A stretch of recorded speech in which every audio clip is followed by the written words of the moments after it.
Dr. Barry, London of News, Melbourne. Well, I'm up in space. I thought I'd go for a change of scenery. Anyhow, I'm putting a clip up from a news channel in the United States. You'll recognize the gentleman on there, the interviewer.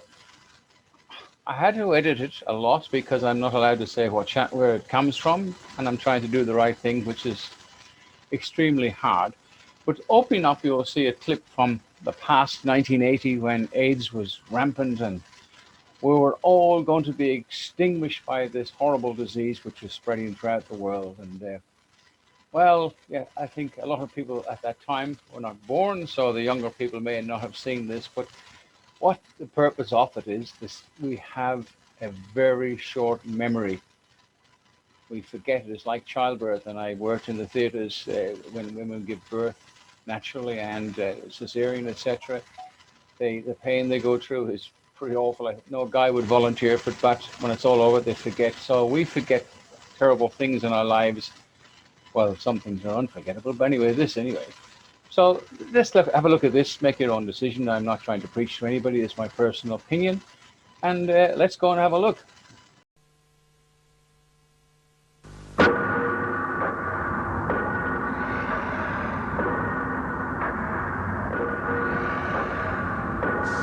At first, only gays and IV drug users were being killed by AIDS. But now we know every one of us could be devastated by it.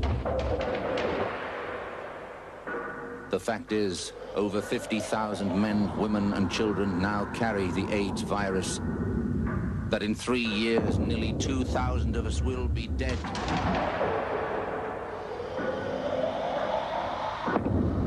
That if not stopped, it could kill more Australians than World War II. But AIDS can be... Hello, America. I'm Mark Levin, and this is Life, Liberty, and Levin. One of the most prosperous states and successful states in the Union is Florida. It's also the third most populous state, I think. The numbers are growing every day. People are leaving blue states, and some are leaving red states, and they're heading to Florida. They like the government there. They like the leadership of the governor. They like the weather. They like the no income taxes.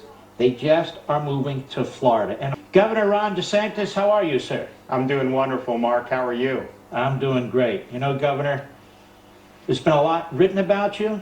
There's been a lot said about you.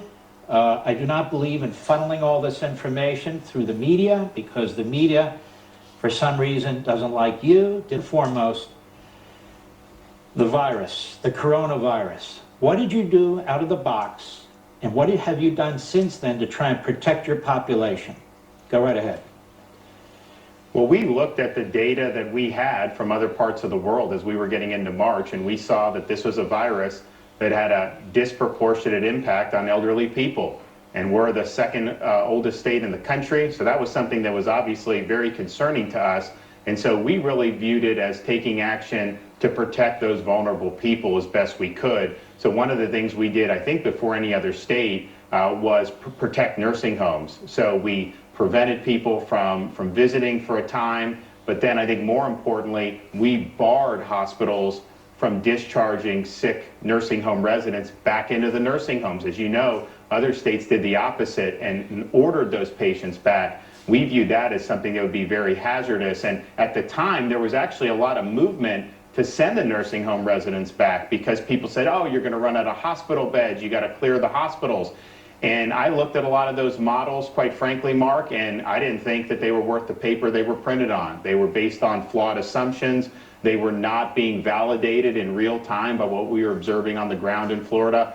So I said, you know what? If I have to build a field hospitals all across the state, I will do that before I send these patients back into nursing homes and endanger all these elderly people. Investing in ways that made sense to save lives. So I wasn't really ever a believer that every healthy person walking down the street needs to get tested. That's just not the way the medical science usually works. But what I did say is, okay, we have nursing home staff, we have nursing home residents, we have other elderly people. Let's focus the testing on those. And so what we ended up doing, Mark, is we established COVID-only nursing facilities so that if you had a positive test result in a nursing home and you weren't able to isolate that resident, we had a place where you could safely transfer them so they could recover. If they were in the hospital and didn't need to be there anymore but were still contagious, they could be discharged to a COVID facility so they weren't endangering other folks. But having the testing to be able to identify those folks really offered an additional code of protection. And so, Ron, give us a little bit on your background.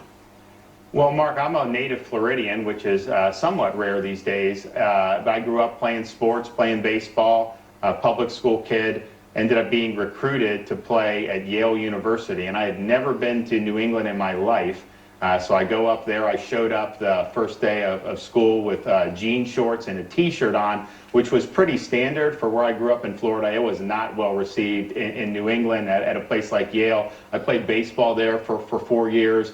Eventually went to Harvard Law School and commissioned in the Navy as an officer with Navy JAG. I served stateside. I served in Iraq and did a number of other things in that service, and was a federal prosecutor for a time. And then I got elected to the Congress in 2012, and then elected governor in 2018. But I think what some of those experiences have showed me is the role that leadership really plays in politics, Mark. I mean, you and I could sit and interview candidates, and they may do the conservative checklist, they may say all the right things, but the question is when you get into a position, whether it's in the Congress or a governorship, and the Clegg lights are on, and the pressure's on, and they're coming at you, and they're pounding at you, are you going to have the backbone to be able to stand up and do what's right? And I think that I was prepared to be able to do that. Obviously, when I got elected, no one was thinking we would have a global pandemic. But I think throughout this,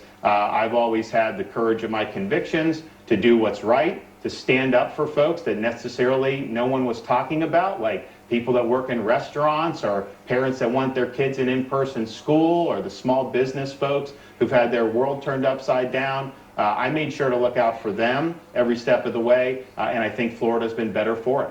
Cherry picking it. And so I wanted to ask you, your schools. I live in a state of Virginia, which is really a state of confusion. And the teachers union here control, even though we're a right-to-work state, but we have a Democrat governor, a Democrat lieutenant governor, a Democrat attorney general, Democrat assembly, a Democrat senate, and so they abide by what the teachers union tell them. And last year in my county, the teachers got about a 7% salary increase, and the schools weren't open. Now, I want to ask you, in Florida, largely, are the schools open? Is there an option for kids to go physically to school, to be educated? What are you doing in Florida? Mark, in Florida, every Florida parent has the right to send their kid to in-person instruction, and that's the typical school districts, the public schools, our charter schools, and our private schools. Now, we give the parent the option to opt for virtual, but fewer and fewer of them are opting for that every single day. And I think this is a really seminal issue of this whole thing. Where did you come down on the schools? Because you hear people on the left always say that they, quote, believe in science. And yet these are the same people who are fighting to keep schools closed. There is no scientific evidence or data to suggest that schools should be closed. And so we were one of the first over the summer to say we're getting the kids back. Of course, the typical firestorm, everyone was saying all the nonsense, but I can tell you it's been a huge success. And without parents being able to have that opportunity, I think you would have seen our students fall behind more and more every single day. And we were able to announce just this week, we're now #2 in AP scores in the country out of the 50 states. So we're proud of that. But the one thing that we looked at on this data, Mark, it was so clear when we looked at Europe, when we looked at some of the countries that had had kids in school, there was not significant outbreaks that were resulting from kids being in school. And so you have to take that and you have to use that. Now, in an influenza outbreak, it is true, schools oftentimes are germ factories, and it can contribute to the spread of influenza. But for whatever reason, COVID-19 was just different. The kids weren't big spreaders of it, and the classroom interaction wasn't driving any community transmission. So from a scientific perspective, literally there's really no basis to say they should be closed. As you suggest, this is politics. This is Democrats honoring a special interest, a union, over the well-being of parents and families. And the union sued us, Mark, when we were trying to do this. And we beat them in court, and we got it done. And now, if you would even suggest in Florida to close schools, man, the parents would rebel. They like having the kids in school. We've had full sports seasons for everyone, activities for the kids, and they're better off for it. And I look at some of these places where the schools have been locked down since March of 2020. They are not going to go back in the spring, most likely. The earliest will be the fall of 2021. That'll be almost a year and a half without having any in-person instruction. The number of people who are going to fall by the wayside because of those bad policies are going to be astronomical. And the problems from this are going to last not just months and years, but potentially for a generation. It's enormously troubling to me because we hear these same people like Fauci talk about following the science, and they do it zigzag. And so now it's either passed the Biden $1.9 trillion massive pork barrel spending bill, which basically subsidized Democrat mayors, Democrat states, the teachers union, and everything else you can think of, or maybe we can't send the kids back to school. This is what he's saying as the infectious disease guy. He's not an expert on health. He's an expert on an infectious disease, a little portion of it. He's not a school superintendent. He doesn't run the economy. Here's my concern. Florida's not some little state like Delaware where the president comes from, no offense. It is a massive state with a diverse population. You've got metropolitan areas, you've got suburban areas, you've got rural areas, you got people pouring into your state every day to move there. You got a huge school system in Florida. Well, isn't that a perfect example? Look at what's going on in Florida. No, there isn't a massive outbreak of the virus in the classrooms with the teachers or the students. That's the data. That's reality. Look at California. The whole damn thing is shut down. Look at New York. The whole damn thing is shut down. Isn't this common sense at this point? Without question, and the numbers are very clear. If you look at the pediatric cases up to 17, California per capita is higher than Florida, and they've had schools closed. And I think the reason is when kids do get infected, it's usually not in school, it's usually in the community. So having them do virtual doesn't solve that problem at all. So the evidence is very clear at this point, Mark. This is just purely being subservient to a special interest. Well, the world hasn't stood still. We're still moving here in space, and time waits for no man. Thanks for watching London News sign off. I hope you enjoyed it. Now, the news coming up is John Smith from the International Common Law Court will be on this.